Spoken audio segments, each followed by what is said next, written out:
Hello दोस्तों, नमस्ते, नमस्कार, प्रणाम। हाजी अली दरगाह। दोस्तों, आपने इसका नाम तो सुना ही होगा। अगर नहीं भी सुना होगा तो आपने बॉलीवुड भांडों की यहाँ पर जाते तस्वीर जरूर देखी होगी। अगर आप हाजी अली दरगाह के बारे में नहीं जानते तो यह वीडियो जरूर देखें। इसमें हम बताएंगे कि यह दरगाह क्या है और किसकी है। दरअसल यह दरगाह एक उज़्बेकिस्तान यानी अजरबैजानी मोमिन की कब्र है। वैसे तो मुसलमान कहते हैं कि यह दरगाह 500 साल पुरानी है, लेकिन अगर आप इसके निर्माण को देखेंगे तो यह आपको 100 साल से ज़्यादा पुरानी दिखाई नहीं पड़ती। इसके बाद भी हाजी अली दरगाह का नया निर्माण हो चुका है। समुंदर के बीचों बीच यह जो टापू देख रहे हो और इस टापू पर बनी इस दरगाह को देख रहे हो, दरअसल यह भारत सरकार की जमीन है। हाजी अली दरगाह सरकारी जमीन पर बनी हुई है।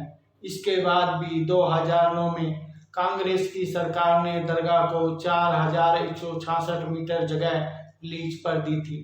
उस जमीन पर दरगाह ने मोबाइल कंपनियों के ट्रांसमिशन टावर लगवा लिए, जिससे दरगाह को करोड़ों रुपए किराया आता है।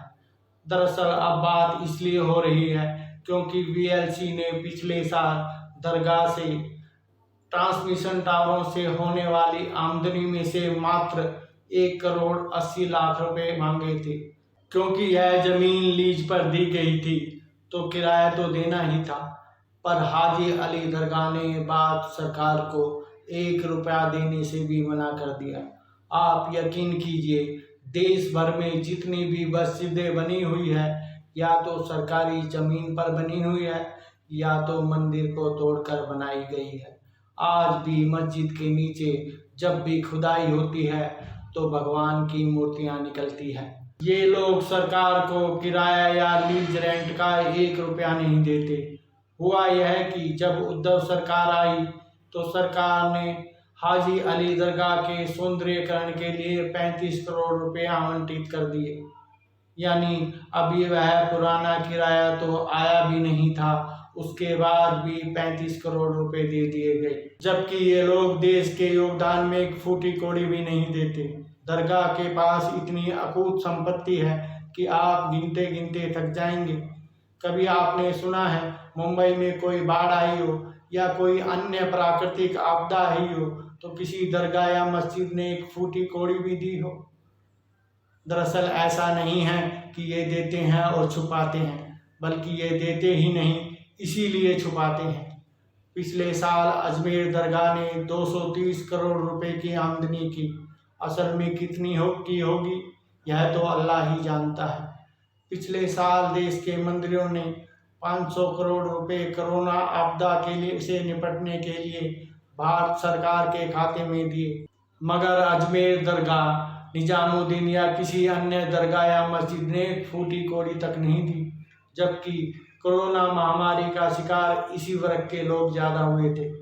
इस मुद्दे पर हिंदुत्व और मंदिरों पर गिराने वाले स्वयंभू पत्रकार और संविधान विशेषज्ञ पता नहीं अपना मुंह किस बिल में छिपा लेते हैं। मंदिरों में होने वाली आय को देखकर लोगों की आंखें चुंधिया जाती हैं, पर मंदिरों में होने वाली आय का सारा पैसा सरकारें ले लेती है और वह इस पैसे को मस्जिदों, चर्चों, मठों पर खर्च कर देती है। क्या आप जानते हैं इस देश में सबसे ज़्यादा जमीन किस धर्म के संस्थाओं के पास है? शायद आप नहीं जानते होंगे, या फिर आप भी हिंदुत्व विरोधियों के मौखिक इतिहास को पढ़कर इसका जवाब हिंदुत्व ही सोच रहे होंगे, बल्कि ऐसा नहीं है। देश में सबसे ज़्यादा जमीन ईसाई संस्थाओं के पास है और यह एक ऑफिशियल रिकॉर्ड है। इसके बाद मस्जिद और दरगाहों के पास है। चर्च में होने वाली आमदनी मंदिरों में होने वाली आमदनी से 1000 गुना ज़्यादा है, जबकि यह 1 कौड़ी भी नहीं देते हैं। जबकि कोई बाबा अपने भक्तों से मिले चंदे को हिंदुत्व के प्रचार प्रसार के लिए खर्च कर दे तो हंगामा मच जाता है। अब जरा सोचिए, इतनी बड़ी सच्चाई ज़्यादा देर तक छुपी रहनी चाहिए क्या?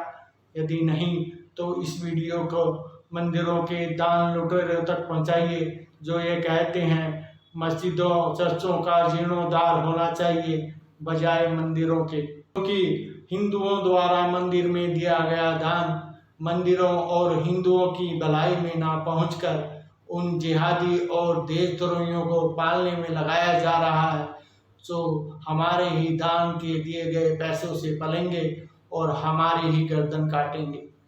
अफसोस तो तब होता है जब इस मुद्दे पर कोई पत्रकार, कोई मीडिया या कोई सरकार बोलती ही नहीं है। ऐसा चुप हो जाती है जैसे कोई सांप सूंघ गया हो।